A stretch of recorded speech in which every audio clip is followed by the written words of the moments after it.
I may have even been on the other side of those ridges. I don't know. Can't really, it's hard to tell from this angle until you get out there. And I'm not about to go back out there again.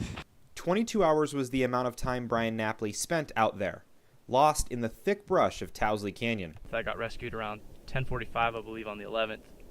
An experienced hiker, Brian was in Towsley for a class project when the unexpected happened.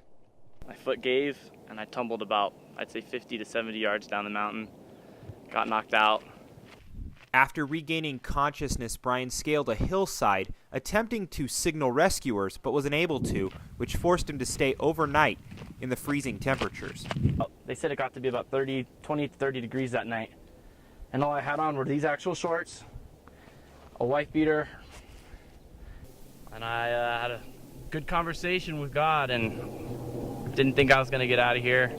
Most of the 22 hours Brian was lost were spent on a hillside, in trees and brush, much like what I'm standing in now, which made it very difficult for rescuers who were trying to find him. Search and rescue teams and helicopters and on foot searched for the lost hiker, but it was his family who found him in the end. It ended up being my aunt and uncle that heard me screaming and saw me waving my shorts on a dead tree. I had to wait for another helicopter, the actual rescue helicopter, to come and airlift me out.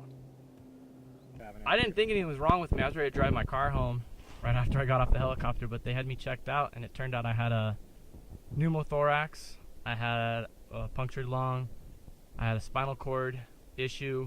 Despite the hospital stay and the life-threatening 22 hours spent on the Towsley Canyon hillside, Brian says he will continue to get away from everyday life on the local hiking trails.